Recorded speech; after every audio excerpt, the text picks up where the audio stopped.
우리가 예수 그리스도의 피 공로로 의지하여 과거의 내 모습이 변하여 새롭게 되게 하여 주시옵시고 구원받을 수 있는 저희들이 되게 하여 주십시오라고 샬롬 찬양대가 찬양하였습니다. 주님, 이 찬양의 고백이 우리의 기도의 고백이 되어질 수 있도록 주님 저희들을 붙들어 주시고 인도하여 주시옵소서. 오늘 이 수요 저녁에 다시 한번 주님의 말씀을 듣고 또 남은 3일도 승리하기를 소원하는 우리 사랑하는 성도들 마음속에 주님 찾아와 주시어서 친히 말씀하여 주시는 이 한 시간 되게 하여 주시옵소서. 감사드리고 거룩하신 예수님의 이름으로 기도 올리옵나이다. 아멘. 우리 옆에 분들하고 인사하겠습니다. 반갑습니다. 잘 오셨습니다라고 그렇게 인사하겠습니다. 예, 제가 그렇게 여러 번 말씀을 드려도 꼭 옆에 분 인사하겠습니다 그러면 옆에 분만 하시더라고요. 참 너무도 이렇게 말씀들을 잘 들으셔서 감사하고, 우리 다시 한번 그러면 앞뒤로도 인사하겠습니다. 예수님의 참 제자가 됩시다 라고 인사하겠습니다. 예, 예수님의 참 제자가 됩시다. 여러분, 요사이 가장 많이 회자되는 이야기가 있다면 세월호 사건일 것입니다. 여러분들은 어떤지 잘 모르겠습니다만은 저는 새벽 예배를 마치고 집에 가면 저도 모르게 뉴스를 켜서 그 사건이 어떻게 되었는지, 어떻게 진행이 되고 있는지를 살펴보는 저의 아침의 모습, 그리고 또 점심시간쯤 되면 인터넷을 켜서 과연 또 시신 몇 구를 좀 건져냈을까, 이것을 또 보고, 또 이제 오후쯤 되면 과연 이 사건에 연루되어 있는 사람들이 어떻게 되었을지 보는 것이 하루하루의 일과가 되어버렸습니다. 여러분들은 어떻습니까? 세월호 사건을 보면서 저는 한 가지 드는 생각이 있습니다. 그것은 이 나라가 참 많이 부패했구나라는 것입니다. 그냥 제가 생각해 보았습니다. 다른 사람이 어떻게 이야기를 할지는 모르겠지만 제가 보면서 제 스스로가 느끼는 것이 이 나라가 많이 부패했고 부정과 비리가 참 많이 있구나라는 것을 생각하게 되었습니다. 그것을 생각하면서 그냥 거기에서만 그치는 것이 아닙니다. 그것을 보면서 제 스스로가 저를 다시 한번 되돌아 보았습니다. 제가 부패했기 때문에, 내가 부패했기 때문에 이 나라가 부패했고 지금 우리 사회가 부패하고 있고, 부패하고 있는 그 사회 속에서 부패한지도 모르고 삶을 살아가고 있는 나의 모습은 아닌가 생각해 보았습니다. 사랑하는 여러분, 여러분들은 이 사건을 보시고 이 사건의 일들이 진행되어지는 것을 보면서 무슨 생각을 하고 계십니까? 저는 이 사건을 보면서 제 스스로가 부패했다고 생각되어지면서 다시 한번 회개의 자리로 나아가야 되고, 우리가 이 세상에서 그리스도인으로서 참 삶을 살아가야 되지 않을까 생각해 보게 되었습니다. 바라기는 여러분들도 그렇게 생각할 수 있는 이 사건의 뉴스 시간들이 되었으면 좋겠습니다. 여러분, 우리는 그리스도인입니다. 기독교인의 퍼센트는 정확히 알 수 없지만 서울에서 제가 사역을 조금 했었는데요. 지하철을 타보면 참 많은 사람들이 지하철 안에서 성경을 읽는 모습을 보았습니다. 그래서 교회 성장 연구소에 있는 사람들에게 이렇게 문의를 해보았더니 약 서울의 인구 가운데 46% 정도가 그리스도인이라고 그렇게 이야기한다고 그렇게 이야기를 들었습니다. 여러분, 서울의 46%의 인구가 그리스도인이라고 이야기한다면 10명의 4명 이상은 그리스도인이라는 이야기입니다. 교회를 다니는 사람들이라는 이야기입니다. 여러분, 10명의 4명이 교회를 다닌다고 이야기하면 어떤 일이 일어나냐면, 내 옆에 당신 교회 다니십니까? 라고 물으면 그 사람은 교회 다닌다고 보아도 과언이 아닐 정도의 숫자가 그 정도의 숫자입니다. 여러분, 그렇게 많은 사람들이 교회를 다닌다라고 이야기하고 있습니다. 여러분, 교회를 다니고 있습니다. 제가 그리스도인이라고 이야기했고 그 후에는 교회를 다닌다라고 이야기했습니다. 여러분, 여기에는 이유가 있습니다. 제가 크리스찬이라고 이야기했고 그 이후에 교회를 다닌다라고 이야기했는데요. 거기에는 분명한 이유가 있습니다. 여러분, 우리는 교회를 다니는 것으로 만족하면 안 됩니다. 우리가 참 그리스도인으로 삶을 살아가야 될 줄로 믿습니다. 그런데 많은 사람들이 참 그리스도인으로 살아가기보다는 그냥 교회 다니는 것에 만족하고 삶을 살아가고 있지는 않은지 생각해 보는 이 시간이 되었으면 좋겠습니다. 저는 설교를 준비하면서 책을 한 권 읽었습니다. 그 책의 제목은 세상을 잃는 제자도 세상을 얻는 제자도라는 그러한 제목의 책입니다. 그 책의 76페이지에 이러한 질문이 있었습니다. 제가 그 질문을 읽어드리겠습니다. 여러분 중에 진정한 확신을 품고 나는 예수님의 참 제자입니다라고 말할 수 있습니까? 라는 질문이었습니다. 여러분, 저도 여러분들에게 묻고 싶습니다. 여러분 중에 진정한 확신을 품고 나는 예수님의 참 제자입니다라고 말할 수 있는 분 손 들어주십시오. 진짜 손 들어주셔야 되는데 한 명도 안 들어주셨어요. 두 번째 질문은 이렇습니다. 여러분 가운데 진정한 확신을 품고 나는 참 그리스도인입니다 라고 말할 수 있는 사람이 있습니까? 라고 두 번째 질문이었습니다. 여러분, 저도 다시 한번 질문 드리겠습니다.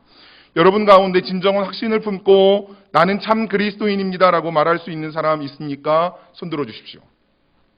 하나, 둘, 셋, 넷, 5분, 6분, 뒤에 몇 분 이렇게 들었습니다. 한 10 몇 분 정도가 들었습니다. 여러분, 그 책에 나와 있는 대로 여러분들이 손을 들어주신 겁니다. 무슨 이야기냐면 나는 참 제자입니까? 라고 물으면 손을 못 든대요. 안 든대요. 그리고 그리스도인입니까? 라고 이렇게 물으면 거의 대다수의 사람들이 손을 번쩍 든다고 이야기하고 있는 책의 내용이었습니다. 그런데 여러분도 마찬가지네요. 그런데 우리가 생각해 보아야 할 것이 있어요.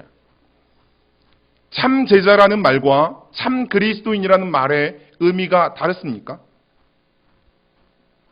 참 제자라는 말과 참 그리스도인이라는 말의 의미가 다르냐는 것입니다. 여러분, 우리가 이 대목에서 좀 진정으로 생각해 보아야 할 대목이라고 생각되었습니다.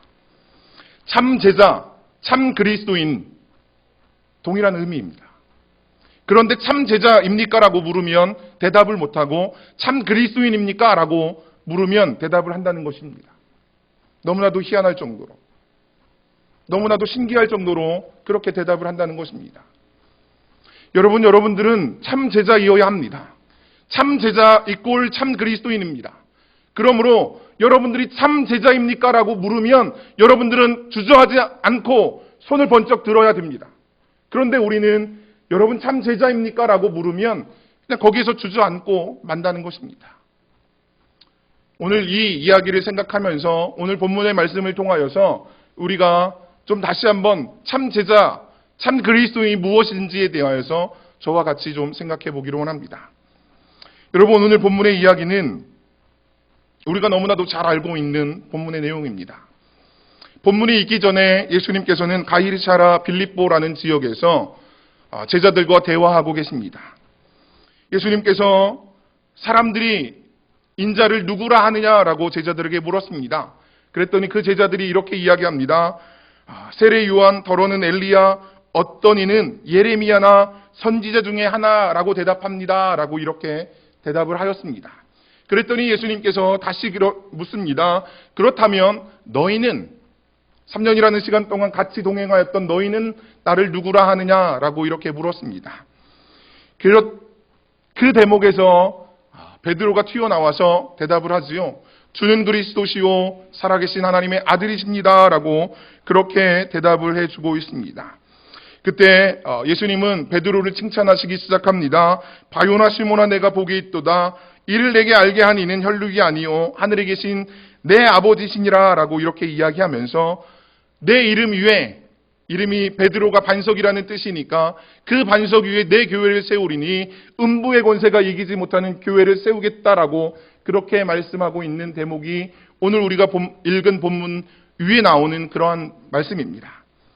그 말씀 이후에 이제 예수님께서는 21절에 이렇게 시작을 합니다. 이때로부터라고 시작합니다. 그 이야기가 있고 난 이후로부터 예수님께서는 이제 자신의 고난을 받고 죽임을 당하고 그렇게 해야 되는 일들에 대하여서 이야기를 하고 계십니다. 제3일에 살아나야 되겠다라는 그러한 이야기를 하기 시작하였다라고 이야기합니다. 여러분 21절의 말씀인데요. 21절 마지막 부분에 보시면 비로소라는 단어가 나옵니다. 여러분, 이 비로소라는 이 단어를 우리가 좀 주목해 보아야 되겠습니다. 여러분, 이 비로소라는 뜻은 어느 한 사람의 한 사건을 기준으로 그 전까지 이루어지지 아니하였던 사건이나 사태가 이루어지거나 변화하기 시작함을 나타내는 말이라고 이야기합니다. 그러니까 분명히 지금까지는 일어나지 아니하였던 이야기가 그 이야기를 기점으로 해서 비로소 일어난다라고 이야기하고 있는 것입니다. 예수님께서 지금까지 하나님의 아들이었고 그가 이 땅에 와서 해야 될 일이 있었습니다. 그러한 모든 것들이 있었음에도 불구하고 침묵하시면서 묵묵히 제자들을 데리시고 자기 할 일만 행하셨습니다. 그런데 이제 비로소 이 베드로의 고백이 있고 난 이후에 비로소 자신이 고난을 당하여야 하고 자신이 죽어야 하며 죽고 나서 제3일에 다시 살아나야 할 것을 비로소 이야기하기를 시작하였다라고 성경은 우리에게 이야기해 줍니다. 여러분, 예수님께서는 하나님의 아들이셨습니다.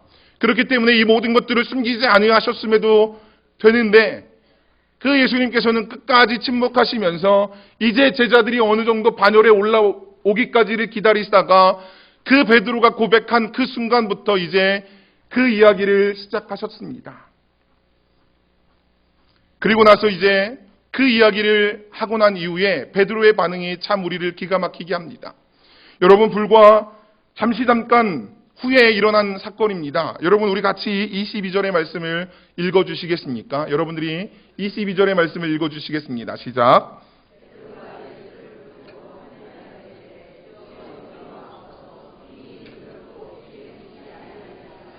예, 제가 다시 읽어드릴게요. 베드로가 예수를 붙들고 항변하여 이르되 주여 그리 마옵소서, 이 일이 결코 주께 미치지 아니하리이다 라고 이렇게 이야기합니다. 우리말 성경에서는 좀 뉘앙스가 잘 이해되지 않습니다. 그런데 여기 항변하다라는 이 단어를 보시면 여러분 아주 기가 막힌 단어를 영어 성경에서 쓰고 있습니다. NIV라는 영어 성경에서는 이 단어를 어떻게 표현하고 있냐면 꾸짖다 그리고 힐책하다라고 그렇게 이야기합니다. 여러분, 예수님과 베드로의 관계는 어떤 관계입니까? 스승과 제자입니다. 여러분, 오늘 우리 말 성경에서 예수를 붙들고라고 하는 이야기만 보아도 베드로는 지금 넘어서는 안 될 선을 넘고 있습니다. 그런데 그 다음 이야기가 더 기가 막힌 것이지요. 항변하다라고 이야기하는 것입니다.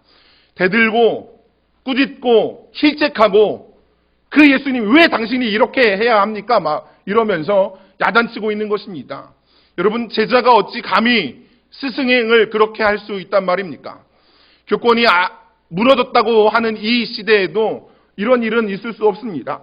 그럼에도 불구하고 베드로와 예수님 사이에서 베드로가 감히 예수님을 붙들어서 힐책하고 꾸짖고 야단치고 있다는 이야기입니다. 여러분, 이 이야기를 보면서 베드로의 모습을 우리가 한번 상상해 보아야 되겠습니다. 베드로는 철저하게 하나님의 계획을 몰랐습니다.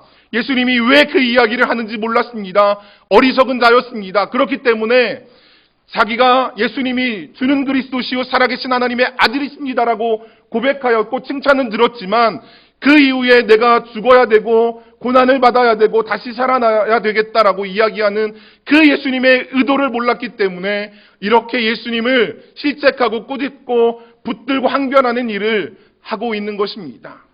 여러분, 이 모습이 우리의 모습이 안 되길 주님의 이름으로 축복합니다. 이 모습이 우리의 모습이 아니어야 될 줄로 믿습니다. 계속해서 23절의 말씀입니다. 같이 읽겠습니다. 시작. 예수께서 돌이키시며 베드로에게 이르시되 사탄아 내 뒤로 물러가라. 나는 너를 넘어지게 하는 자로다. 내가 하나님의 일을 생각하지 아니하고 도리어 사람의 일을 생각하는도다 하시고. 아멘. 여러분, 오늘 이 23절을 읽으시면서 여러분들이 한 본문을 생각하셔야 됩니다. 그것은 마태복음 4장에 나오는 예수님의 시험 당하시는 그 사건입니다. 광야에 이끌려 성령에 이끌려서 광야로 나가서 사탄에게 시험을 당하는 그 사건을 우리가 좀 생각하면서 이 본문을 읽으면 좀 도움이 될 거라 제 개인적으로 생각합니다. 여러분, 여기에 이제 예수님께서 돌이키시면서 베드로를 책망하시고 꾸짖습니다. 그런데 어떻게 꾸짖습니까? 사탄아라고 이야기하면서 꾸짖습니다. 베드로를 사탄이라고 표현합니다.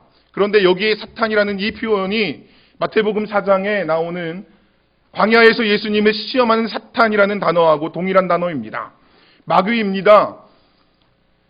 이 말의 의미가 무엇일까 고민해 보았습니다. 제 스스로 생각하기를 우리가 하나님의 일을 방해하는 그 모든 것이 사탄적이고 사탄의 일이고 우리가 그렇게 할 때마다 우리는 사탄의 자식이라고 이야기 들어도 과언이 아니라고 이야기하는 말이 아닐까라고 생각해 보았습니다. 여러분, 하나님의 일을 예수 그리스도께서 행하시겠다고 이야기하는 그 상황에 베드로가 붙들고 항변하는 그러한 모습을 보였습니다. 그것이 바로 사탄적이라는 것입니다. 그것이 마귀의 짓이라는 것입니다. 예수님께서 그러므로 말미암아서 베드로를 책망하시고 꾸짖고 야단치셨던 것이었습니다. 사랑하는 여러분, 우리는 베드로와 같은 그러한 자리에 들어가지 않기를 주님의 이름으로 축복합니다. 우리는 온전히 하나님의 일을 이루어드리는데 최선을 다하여서 나아갈 수 있는 우리 그리스도인들이 되어주시길 주님의 이름으로 축복합니다. 여러분, 제가 오늘 말씀의 제목을 참 그리스도인은 이라고 제목을 정하였습니다. 이제 우리는 본문의 서론이라고 이야기될 그러한 본문들을 지금까지 살펴보았습니다. 이제는 본문의 중심부입니다. 24절의 말씀입니다. 함께 여러분들이 읽어주시겠습니다. 시작.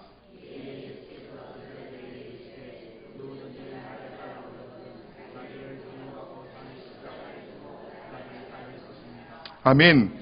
여러분, 여기에 보면 자기를 부인하고 자기 십자가를 지고 나를 따를 것이니라 라고 이렇게 예수님께서 말씀해 주고 있습니다.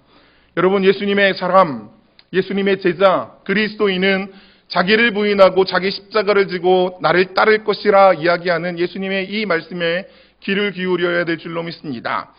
제가 2월 5일 날 마태복음 19장의 말씀을 통하여서 부자 청년 이야기를 했던 것을 기억합니다. 그러면서 결론으로 우리가 제자 되어 주님을 섬기는 교회인데 우리가 참 제자가 되어서 부자 청년과 같이 하지 말고 온전히 예수님의 제자의 모습으로 우리의 모든 것을 내어드리면서 주님을 따라갈 수 있기를 주님의 이름으로 축복합니다라고 말씀드렸던 것을 기억합니다. 여러분, 그 말씀과 함께 더불어서 오늘 이 이야기가 제자도라고 불려지는 한 대목의 말씀입니다.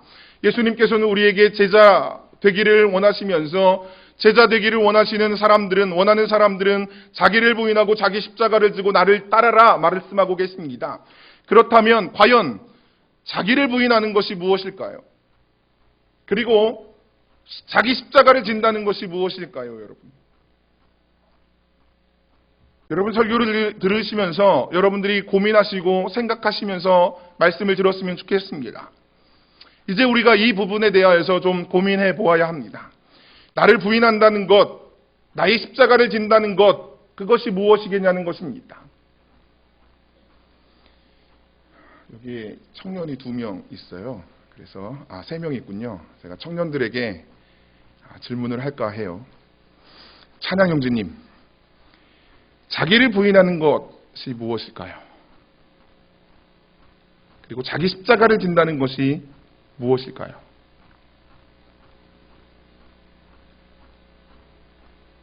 여러분들도 한번 생각해 보십시오.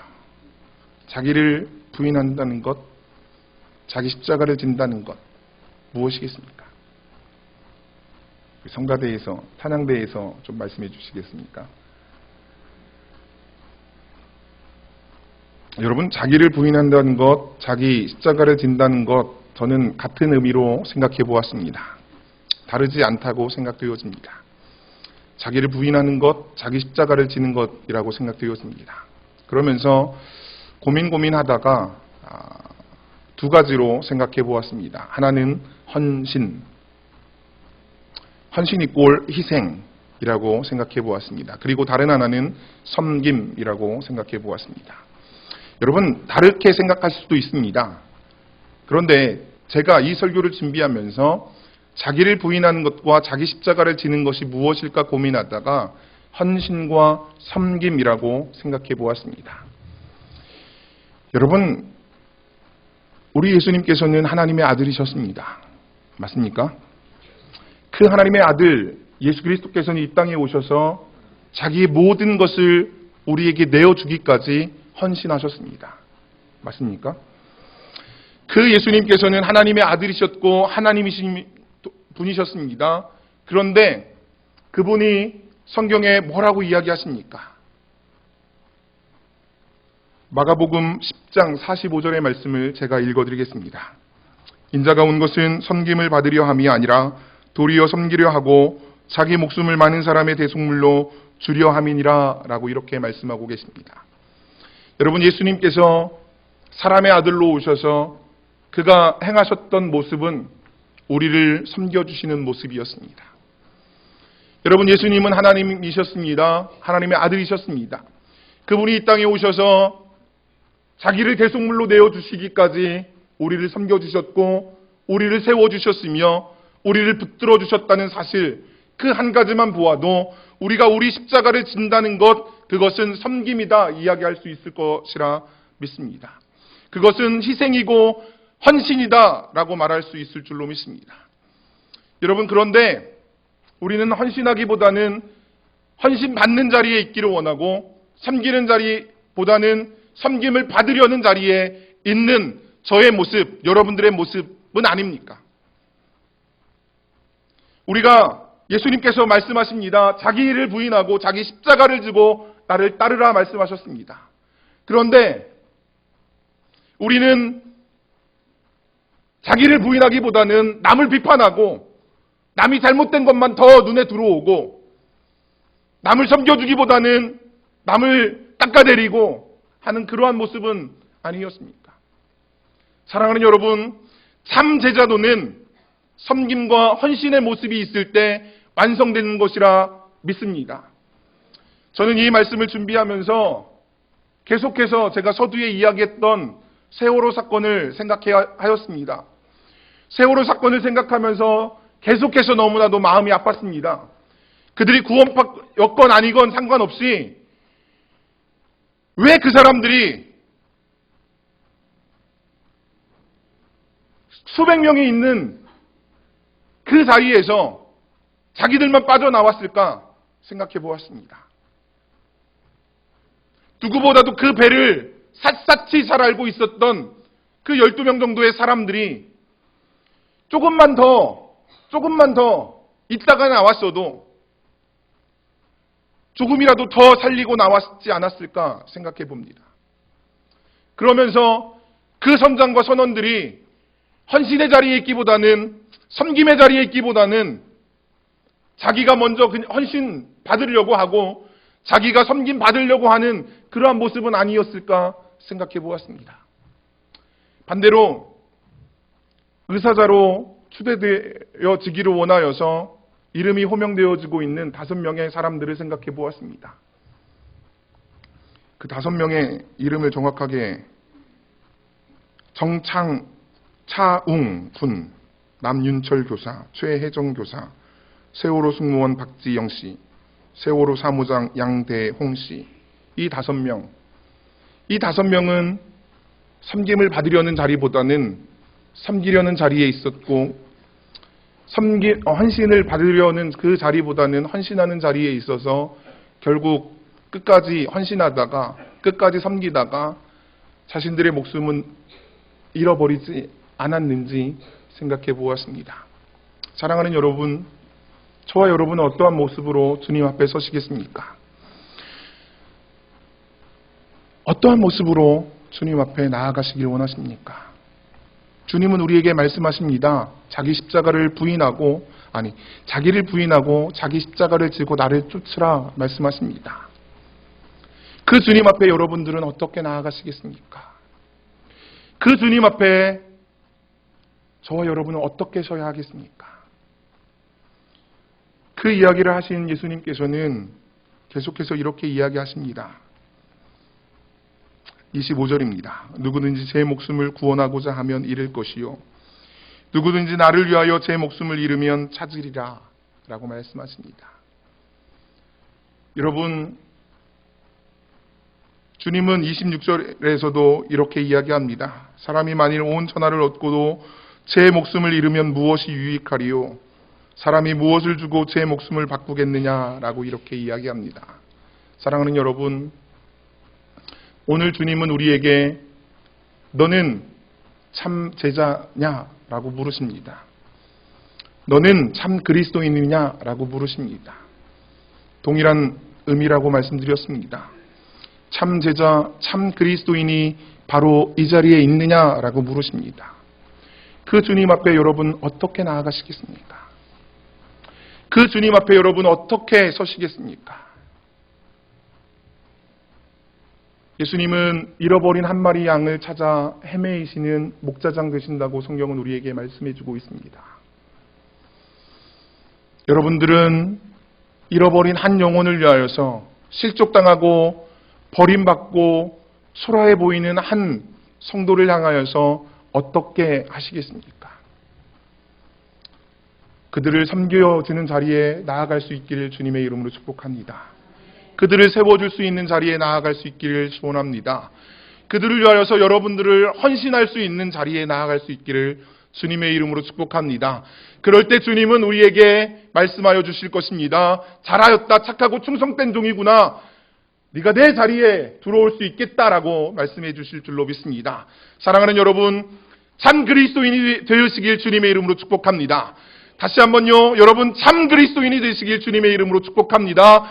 참 제자가 되기를 주님의 이름으로 축복합니다. 온전히 헌신의 자리에 나아가시고 섬김의 자리에 나아가시고 실족당하고 어려움당하고 있는 그들을 돌보아 주시면서 그들을 세워주시는 자리에 나아가심으로 말미암아 여러분들이 참 그리스도인들이 되어주실 수 있는 참 예수 그리스도의 제자가 되어서 우리 교회가 2014년에는 제자되어 주님을 섬기는 교회가 여러분을 통하여서 될 수 있기를 주님의 이름으로 축복합니다. 아멘. 기도하겠습니다. 하나님 아버지 감사합니다. 오늘 마태복음 16장의 말씀을 통하여서 다시 한번 우리가 제자도에 대하여서 생각하였습니다. 우리가 참 제자 되게 하여 주시옵소서, 참 그리스도인 되게 하여 주시옵소서, 우리를 통하여서, 나를 통하여서 우리 교회가 제자되어 주님을 섬기는 아름다운 교회 공동체 되게 하여 주옵소서. 예수 그리스도의 이름으로 기도 올려옵나이다. 아멘.